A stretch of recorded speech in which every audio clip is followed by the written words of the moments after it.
Muy bien, hermanos. Entonces, ya que más o menos hemos ido acercándonos despacito a este tipo de literatura y entendiendo un poquitito cuál es el fin, dónde son los contextos que influencia la sabiduría de Israel, ¿no? Y que debemos vivirla de esa manera. Ahora voy a plantear algunas cosas más concretas sobre el particular. Voy a compartir la pantalla para que veamos las diapositivas.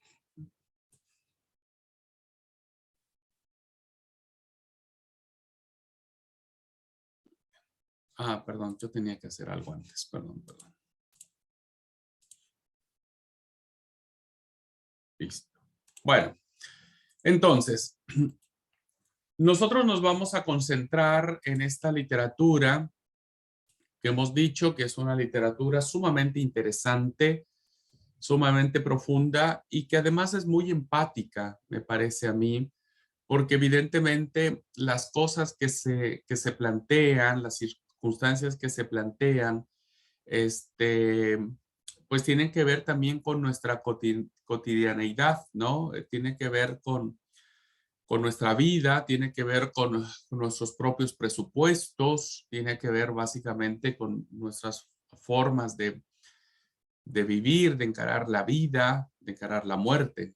Entonces, me parece que esta literatura es muy interesante y muy valiosa en ese sentido.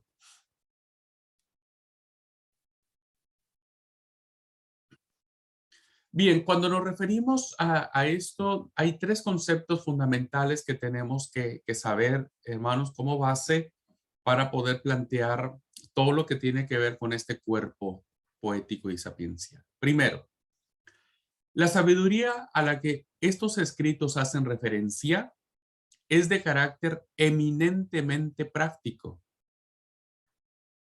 La praxis cristiana que se le conoce, ¿no? O la práctica cristiana. La sabiduría entonces que vamos a encontrar en esta literatura va a ir en función de lo cotidiano. No consiste, es muy interesante esta observación, no consiste tanto en una apelación teórica. No, no son conceptos, no es algo que tiene que ser aprendido, ¿no? Sino más bien algo que tiene que ser respirado. Entonces no consiste tanto en apelar a los conceptos, a la teoría, sino más bien a una exhortación a saber vivir, ¿no? Cómo en las experiencias que uno tiene, en estas diferentes manifestaciones que uno plantea de la vida, de la muerte, del amor, del sentido de la vida, de lo absurdo de la vida, va a ir en función de exhortarnos a saber cómo vivir en cada una de las múltiples circunstancias de la vida. Si Dios te quitara todo, te quitara tus bienes, tu familia y pusiera una grave enfermedad en ti, ¿cómo reaccionarías? Y entonces el libro de sabiduría, de reflexión, nos da la respuesta, que es Job, ¿no? Si te sintieses sin ganas, sin sentido de la vida, sin el objetivo de la vida, sin que supieses para qué vivís, etcétera, entonces el libro de Eclesiastés tiene mucho que decir. Entonces, cada una de las experiencias que actualmente el ser humano puede experimentar en esta literatura la encontramos como esto, como un consejo a cómo vivir, cómo desempeñarnos de manera correcta en el papel que nos corresponde representar en el seno de la comunidad humana a la que pertenecemos. Cómo reaccionar ante ello, ¿no? Cómo reaccionar ante la realidad de la muerte, por ejemplo, de la viudez, como fue el caso de Jerusalén. Entonces, cuando uno experimenta esta sabiduría divina, queridos hermanos y hermanas, entonces influenciamos en la comunidad que nos rodea. recuerdo mucho una experiencia que tuvimos cuando mi papá falleció.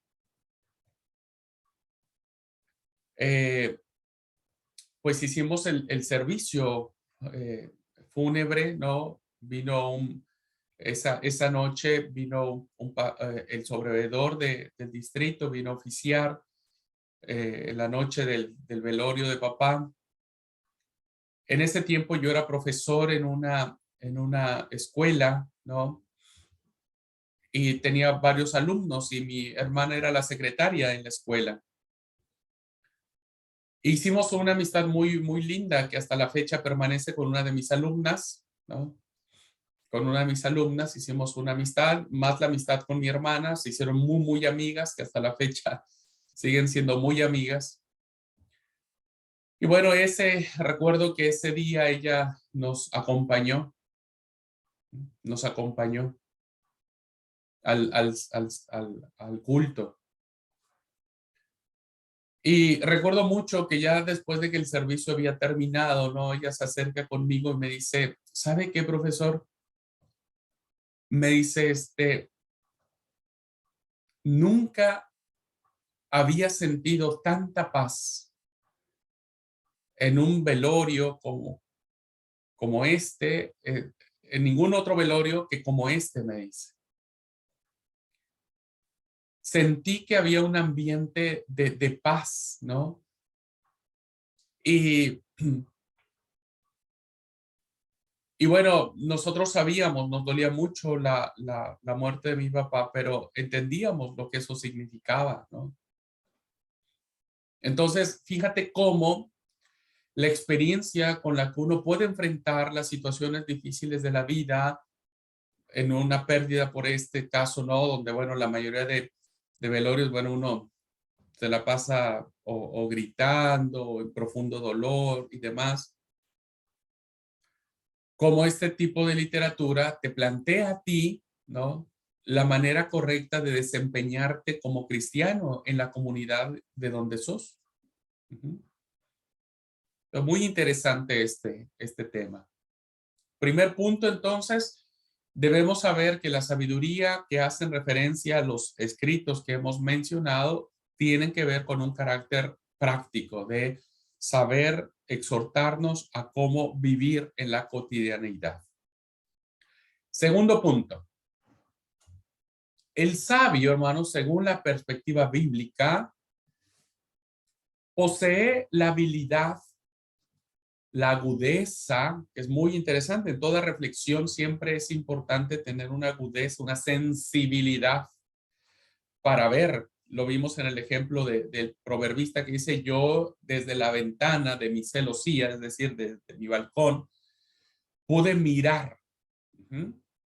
Entonces, el sabio de la Biblia, hermanos, el sabio de Israel, posee la habilidad, la agudeza y las cualidades precisas para afrontar con éxito las contingencias de la existencia, cualquiera que ésta sea.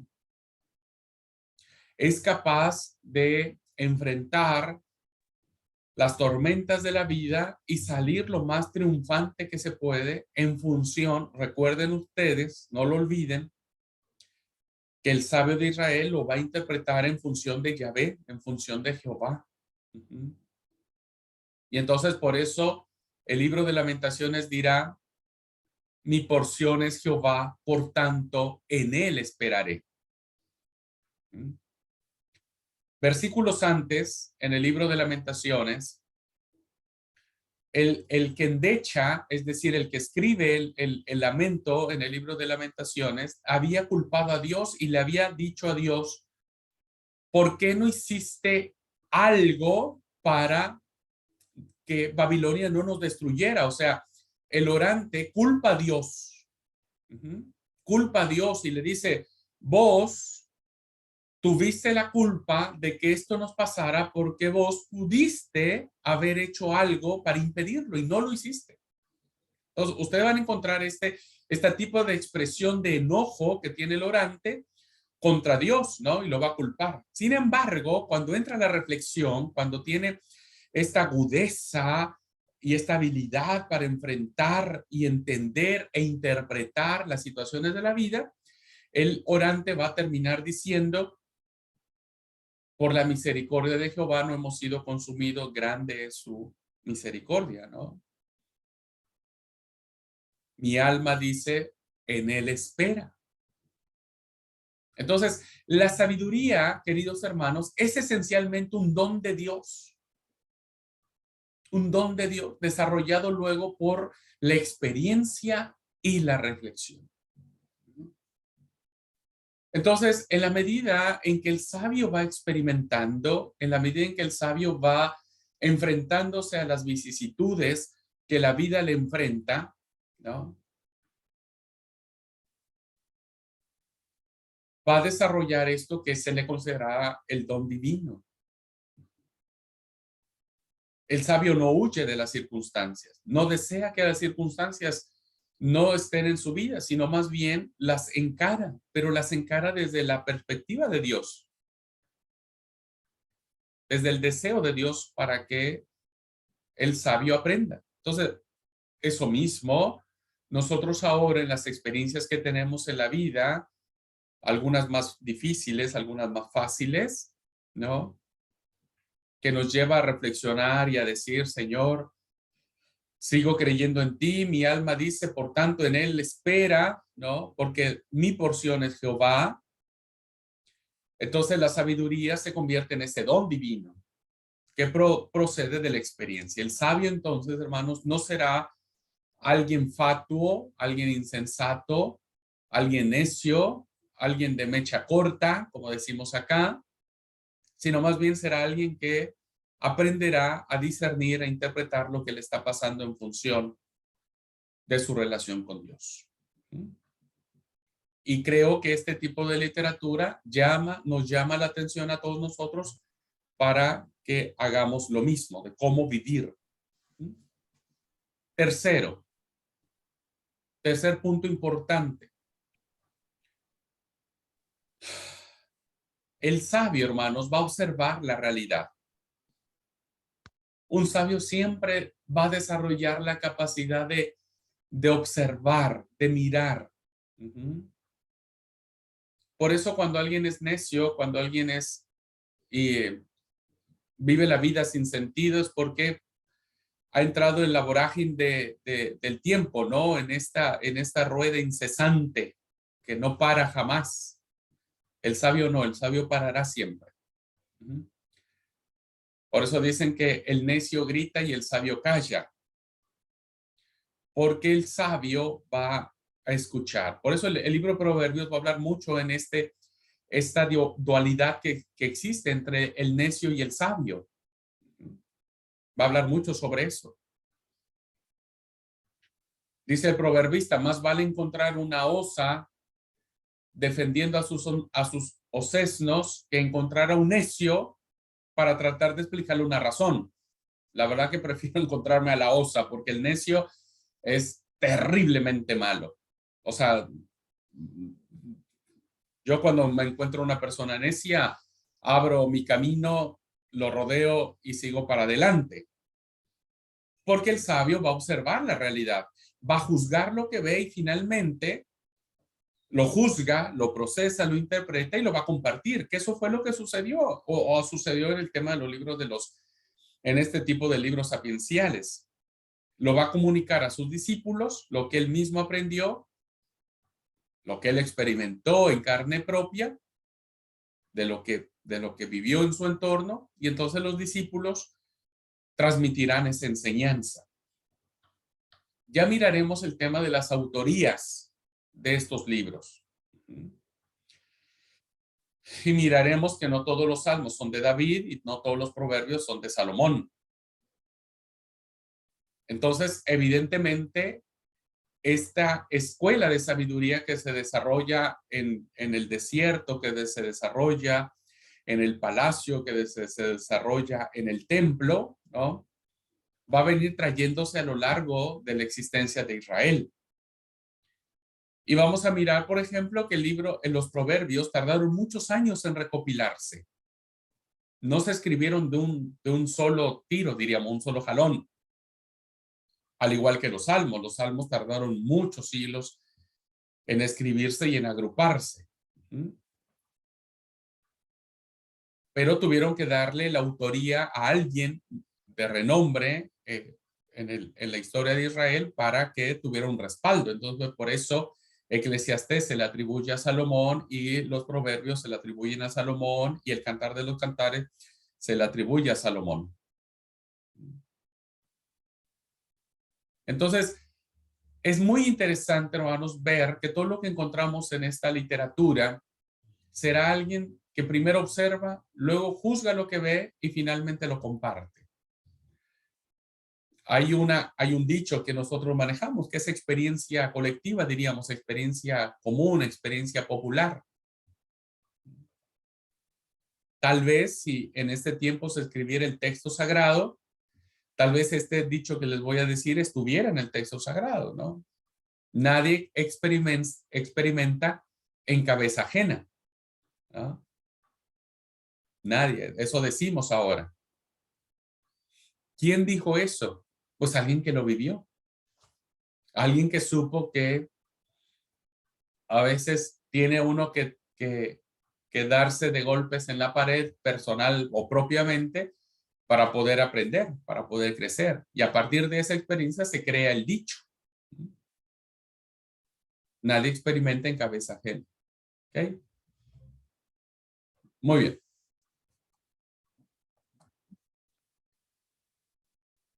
Para transmitir entonces toda esta enseñanza que el sabio produce, que el sabio va a capitalizar en su experiencia, los sabios van a recurrir a menudo a distintos géneros literarios. Entonces, tenemos, por ejemplo, el género literario que vamos a ver, que es el refrán o el proverbio. Un proverbio es un refrán. Y este refrán se puede producir en dos formas diferentes. Ya miraremos también, hermanos, de pasada, que hay muchos proverbios, no solo en el Antiguo Testamento, sino también en el Nuevo Testamento. Pablo utilizó algunos proverbios en sus escritos, solo que nosotros no los vemos. Los hemos leído, pero no los hemos identificado en este género proverbial, pero existen. Porque era un tipo de sabiduría muy extendida en la cultura israelita, en la cultura hebrea. Entonces, de manera más general, diríamos, tenemos el refrán en su forma de amonestación y en su forma de sentencia. Hay proverbios de amonestación. ¿Qué quiere decir esto? Quiere decir que usa un modo verbal imperativo para transmitir su mensaje. Y que evidentemente este verbo en imperativo, ¿no? En una orden, un verbo planteado como orden, como mandato, sirve para aconsejar o principalmente exhortar a las personas acerca del camino que tienen que seguir, ¿no? Es como un llamado urgente, importante. Entonces, el ejemplo que tenemos en la pantalla nos habla del proverbio 19:18. Y entonces hay un imperativo aquí, un verbo en imperativo. Dice, castiga a tu hijo en tanto hay esperanza, mas no se apresure tu alma para destruirlo. Entonces, el sabio le está dando un consejo en manera de amonestación, de urgencia. Dice, castiga a tu hijo antes de que sea demasiado tarde. Antes de que te lamentes, como hoy mucha gente se lamenta de decir, ¿por qué no pude haber educado correctamente a mi hijo? Pero el proverbista, hermanos, da una orientación en su consejo. Si vos lo vas a castigar, que en la experiencia del sabio el castigo es válido, que en la experiencia del sabio el castigar al chico es algo correcto, pero él también mira por su experiencia que muchos padres cuando empezaban a castigar a sus hijos se pasaban, ¿no? Se pasaban. Y el castigo era más fuerte que la acción que el chico o que el hijo había hecho. ¿Mm? Entonces el sabio da un consejo, dice, pero no te apresures, o sea, no te pases de la raya, ¿no? El castigo tiene que ir en medida del hecho infractor, ¿no? Del hecho infractor, de la situación que cometió el hijo. Uh-huh. En esta medida tiene que ir el castigo, no te excedas nunca. Que básicamente este tipo de proverbios o de experiencia del sabio tiene que ver, hermanos, con lo que es la ley del talión. La ley del talión lo que hace es proteger que el castigo no sea excesivo. Por eso dice ojo por ojo. O sea, no debes excederte en aplicar la justicia. El 20:13 voy a solo comentar como ejemplos, ¿no? En esta forma de amonestación, dice el 20:13, no ames el sueño para que no te empobrezcas. Abre tus ojos y te saciarás de pan. Si nosotros lo tradujéramos en un refrán actual, ¿cuál sería, hermanos? ¿Cuál sería el refrán actual que usaríamos para hacer una paráfrasis de este versículo?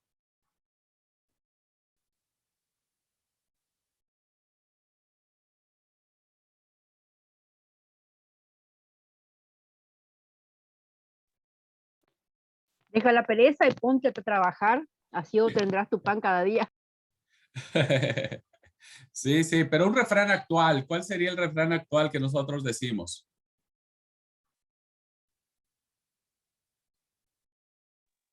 El que no come, que tampoco, no, el que no trabaja, que tampoco coma, algo así.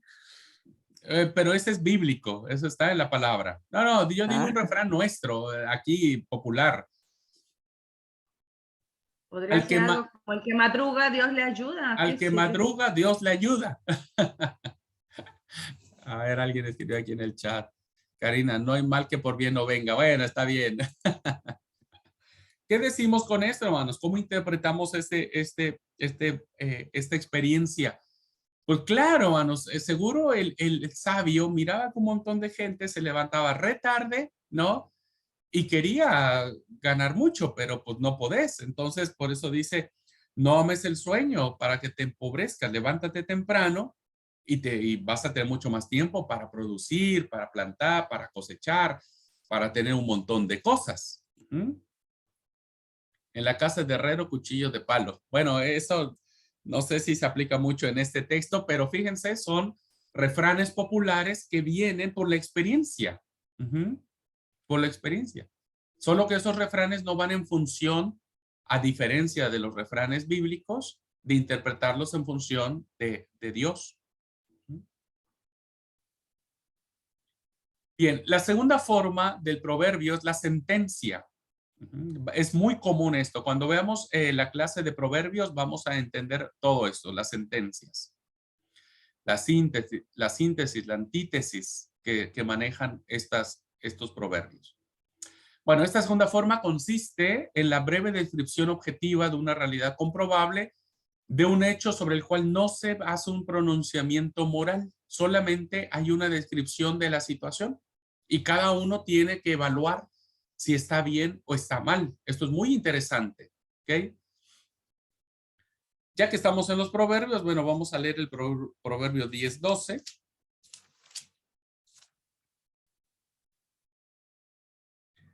El odio despierta rencillas, pero el amor cubre todas las faltas. Esa es una sentencia. Está describiendo una realidad. Y entonces el sabio mira que cuando alguien tiene odio, y tal vez él tenía odio en su corazón, lo único que hace es crear enemistades. O sea, pelearse con todo mundo. Pero cuando aprende a amar, entonces es capaz de perdonar. El proverbista no está argumentando nada más. Solo está describiendo una realidad. Cada uno decide qué hacer con eso. Tú decides si quieres seguir viviendo con odio, bueno, sabes que vas a despertar rencillas. Pero también decidís vivir amando, ¿no? Y eso te va a permitir perdonar a las personas. El libro del Cantar de los Cantares, en el capítulo 8, versículo 7, dice: las muchas aguas no podrán apagar el amor ni lo ahogarán los ríos. Fíjense, aquí viene la enseñanza, ¿no? Si diese el hombre todos los bienes de su casa por este amor, de cierto lo menospreciarían. Hay una realidad. Mucha gente es capaz de ir por el verdadero amor, pero cuando no conviene, la gente dice, no, ¿por qué vas a casarte con esa persona? No te conviene, es pobre, es feo. Hay una realidad que está describiendo el sabio, ¿no? Pero no te está diciendo qué tienes que hacer. Solo está diciendo que cuando alguien vive esto, lo van a menospreciar. Cuando alguien decide por este amor, va a terminar despreciado. Ya vamos a ver mucho más. Solo estoy manifestando un poco de cómo se plantean este tipo de enseñanzas a través de estos libros sapienciales. Bien, junto a estas fórmulas proverbiales que se agrupan en términos generales en amonestación y sentencia, tenemos otros modelos de enseñanza que usan los sabios para transmitirla. Ajá. Entonces vamos a tener, por ejemplo, poemas, lindos poemas del 1 al 9, ¿no? De proverbios, que estos se escribieron de manera muy aparte y se insertan en este libro. Bueno, tenemos diálogo, un diálogo muy interesante entre Job, Dios, los amigos, etcétera. Entonces usa el género literario del diálogo. Tenemos la digresión en el discurso muy propio de la característica de Eclesiastés. Es decir, el género de digresión, hermanos, es el género donde cuando uno está argumentando una historia, un tema, y se aparta de ese tema para referirse a una experiencia personal. A eso se le llama la digresión en el discurso. Y esto lo vemos muy claramente en el Coeleth. El Coeleth es el libro de Eclesiastés. Cuando ustedes escuchen la palabra Coeleth, automáticamente tienen que saber que estamos refiriéndonos al libro de Eclesiastés. Ya voy a explicar en su momento por qué Coeleth. Se usa la alegoría, hermanos, porque se usan muchos símbolos, ¿no? Muchos símbolos para transmitir una enseñanza. Hay oración, principalmente los salmos, ¿no? Cánticos de alabanza, que lo encontramos en el Salterio. Entonces, ya iremos descubriendo de a poquito cada uno de estos poemas, de estos modelos didácticos que los sabios utilizaron para transmitir sus enseñanzas. Bien, esto lo vamos a plantear más detallado, pero solamente como especie de explicar, hermanos, lo que vimos en la primera hora. Cómo la influencia que circuncida al pueblo de Israel los alcanza también no se trata de copiar. Esto es algo muy importante. Muchos dicen es que el texto bíblico es una copia de textos paganos. Ya vamos a hablar sobre eso un poquitito. Fíjense entonces, hermanos, cómo la forma de los proverbios no es un descubrimiento del pueblo de Israel. Realmente ya era algo que otros pueblos y otras culturas habían desarrollado. Entonces tenemos proverbios de los sabios, ¿no? En Proverbios 22, capítulo del 17 al 24, y la obra titulada Instrucciones de Amenemope, ¿no? Que son muy parecidas. Las sentencias que aparecen en Proverbios son muy parecidas a las instrucciones que aparecen en esta obra. Pero un ejemplo clásico, hermanos, es lo que está en pantalla, el himno Atón y el Salmo 104. Fíjense cómo reza el himno a Atón. Los barcos se dirigen hacia el norte y también hacia el sur, porque todos los caminos se abren con tu manifestación. Por lo tanto, los peces del río huyen de delante de tu cara. Tus rayos están en el centro del grande mar verde. ¿Qué miramos aquí, hermanos? Una forma de canción dirigida a una divinidad, en este caso Akenatón. Atón, perdón, que lo escribe Akenatón. Era muy propio, era muy común en las culturas cantarle a las divinidades. ¿Cuál es la postura que tiene Israel al respecto? Y la postura, recuerden ustedes, que Israel va a plantear que hay un solo Dios por encima de todas las cosas. Entonces también cantará a ese Dios y lo diferenciará de los otros dioses. Y entonces el Salmo 104 atribuido a Dios dice: mira el gran mar, vasto en todo sentido. Allí bullen en número incontable pequeños y grandes animales. Por allí circulan los navíos y Leviatán que hiciste para entretenerte. Entonces, ahora encontramos en este canto muy parecido a la literatura que encontramos en este himno Atón, ¿no? Solo que, como dije en la clase, en la hora pasada, hay una interpretación hacia Dios. Dios es quien hizo el Leviatán para entretenerse, ¿no? Leviatán, el gran animal, el gran pez, ¿no? No sabemos quién era, es una bestia marina.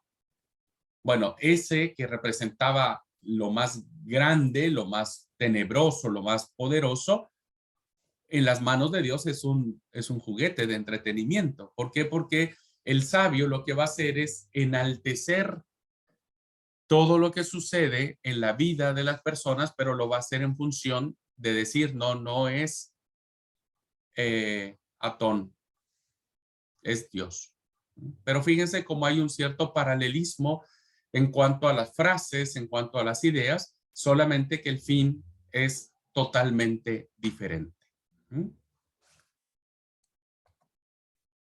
Muy bien. Esto lo vamos a encontrar en el texto bíblico, hermanos. No se asombren por ello. Porque el texto bíblico da señal de que efectivamente hubo este tipo de influencias de sabiduría de otros pueblos que convivían con Israel. Y principalmente la que influyó muchísimo fue la cultura cananea. Ya sabemos por qué, porque la cultura cananea estuvo muy metida en Israel. La literatura poética cananea, que tenía introducción, subtítulo y anotaciones musicales, se debe a esta forma, a estos elementos cananeos en su estructura literaria.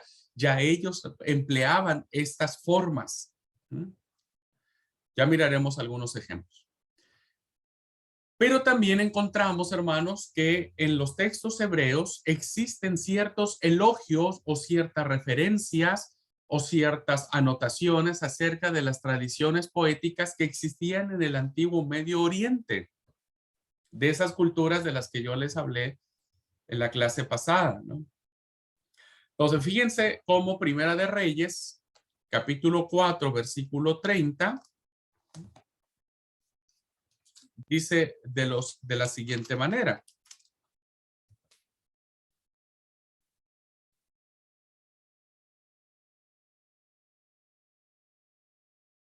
Era mayor la sabiduría de Salomón que la de todos los orientales y que toda la sabiduría de los egipcios. Evidentemente, el escritor sagrado reconocía que había dentro del pueblo, del pensamiento, ¿no?, la sabiduría egipcia. Y entonces hace un comparativo y dice, no, la sabiduría de Salomón era mucho más grande, era mucho más mayor que la que existía ya en Medio Oriente, en el Oriente Antiguo. Ujú. Y principalmente hay una alusión acerca de la sabiduría egipcia, que ya expliqué anteriormente cómo se da este fenómeno. Ahora, también hay alusiones hacia los edomitas, la sabiduría edomita y árabe, que encontramos en el libro de Jeremías. El profeta nos dirá en el capítulo 49, versículo 7, dice, acerca de Edom, Edom, los edomitas, así ha dicho Jehová de los ejércitos, ¿no hay más sabiduría en Temán? ¿Se ha acabado el consejo de los sabios? ¿Se corrompió su sabiduría? Entonces vemos también, hermanos, que este tipo de cultura edomita influyó, ¿no? Tan es así que el profeta lo toma como referencia para hacer un reproche a Israel y también a Edom principalmente, ¿no? ¿Dónde está tu sabiduría? ¿Dónde están tus sabios? ¿Ya se acabó? Porque evidentemente esta sabiduría estaba presente en el pueblo. Y tenemos, hermanos, por ejemplo, también la sabiduría babilónica, que el profeta Isaías lo planteará en el capítulo 47, versículo 10. Y dice acerca del juicio que el profeta hace sobre Babilonia, dice, porque te confiaste en tu maldad diciendo, nadie me ve, tu sabiduría y tu misma ciencia te engañaron. Y dijiste en tu corazón, yo y nadie más. Entonces, vemos también, hermanos, cómo esta sabiduría babilónica influyó muchísimo, ¿no? Porque evidentemente las culturas también desarrollaron sus propias reflexiones, sus propias experiencias, pero siempre las canalizaron en función de sus dioses. Israel hará lo mismo, solo que establecerá que sí o sí deberá verse a través de los ojos de Dios, de Yahvé, el único Dios verdadero, el Dios de la historia, el Dios que habla la Torá, el Dios que habla los libros proféticos, los libros históricos, etc.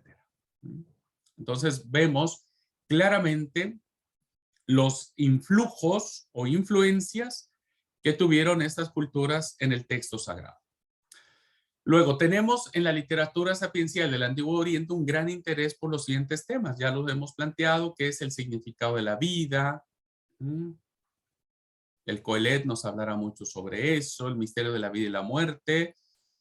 Los proverbios hablarán mucho sobre esta antítesis, ¿no? El libro de Lamentaciones, la realidad del sufrimiento, Job, del dolor, ¿no? De la maldad, de la injusticia, de la maldad. Y agregaría aquí, ¿no es cierto?, el tema del amor, ¿no? De las relaciones de pareja, de la sexualidad, del erotismo. Será muy interesante para la vida de las personas.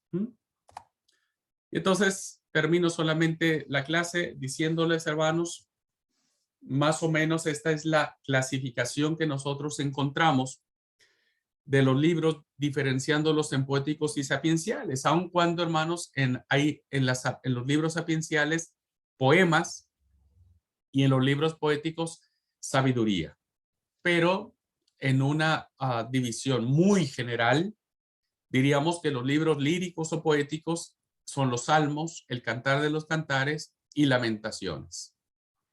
Y los sapienciales tendrían que ser Job, Proverbios, Eclesiastés e incluidos libros apócrifos que tienen que ver con este tema, que son sabiduría y eclesiástico, que ustedes recordarán que son dos libros que se escriben en la época griega, pero que nosotros no los reconocemos como inspirados. Sin embargo, muy interesante saber cómo el fenómeno de los sabios en la época griega, ¿no?, se ve reflejado a través de estos libros. Muy bien. Y es así entonces como damos por concluida esta clase. No sin antes preguntar si hay alguna pregunta, si quedó claro, si se entendió. Yo una pregunta, pastor. ¿El texto de Reyes que leyó era Primera de Reyes 4:30? ¿Entendí bien?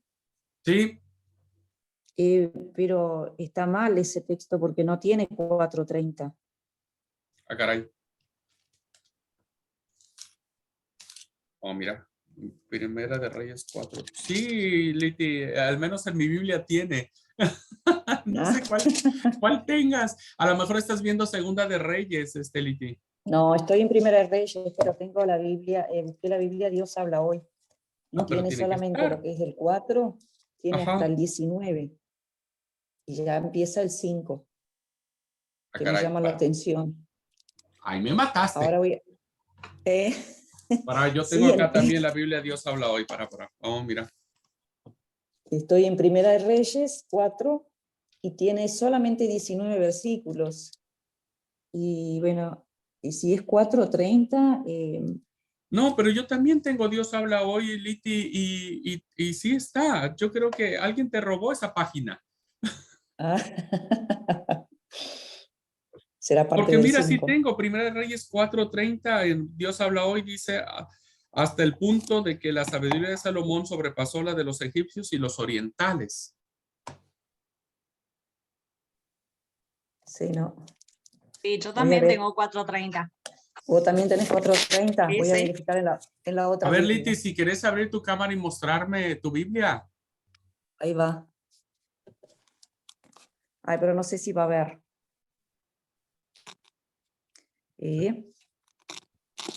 Acá tenemos el 4 que empieza del otro lado. Acá empieza el 4, ¿no? Ah, Ay, sí. no sé. Ahí lo ve, pastor. El El 4, 4. ajá.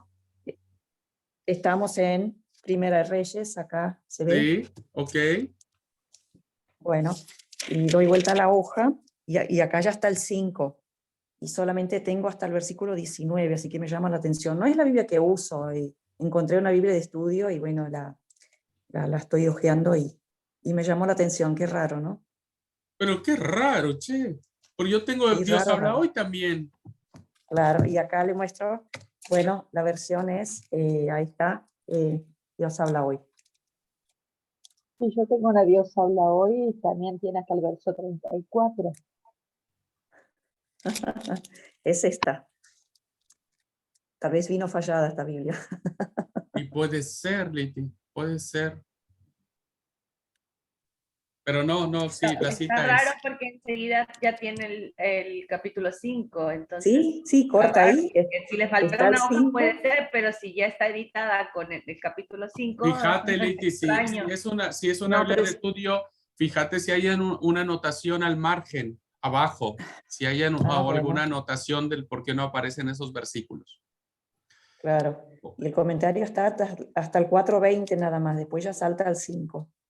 Qué raro. Y Sí. es una Biblia nueva, Pero pero estaba qué dice guardada. la 4:20, la anotación 4:20? ¿Qué dice? La anotación 4:20 dice incontable como la arena, bueno, y ahí manda a algunos otros versículos, ¿no? Que es el 4:20, que vendría a ser ni siquiera tiene, sí tiene, sabiduría y prosperidad de Salomón, dice Judá de Israel, tenía una población incontable como la arena que hay a la orilla del mar. No, y ahí te manda la connotación abajo de 4:20. Qué raro, ¿no? Bueno, esta Biblia la encontré guardada. Alguien Qué te raro, robó ¿no? una hoja, Liti. Pero es nueva, no parece ser que la hoja falte, no, para nada. Pero bueno, tengo otras Biblias, pastor, no se preocupe. Yo pensé que todas las Biblias tenían eso y bueno, quería cotejarlo. Ahora lo voy a leer en la otra. Bueno, qué raro. Disculpe por robar el tiempo. No, por favor, a mí me llamó la atención. Dije, ¿cómo que no está? Muy bien, hermanos. ¿Alguien más? ¿Alguna pregunta? ¿Ha quedado claro más o menos esta pequeña inmersión que estamos teniendo en la literatura poética y sapiencial? ¿Sí? Sí, está claro, pastor. Muy bien. Buenísimo. Bueno, la siguiente clase vamos a seguir ahondando acerca de este tema. Todavía hay mucho más que decir. Bueno, muchas gracias, hermanos. Deseo que Dios les bendiga, que pasen una linda tarde. Nos vemos mañana, Dios mediante.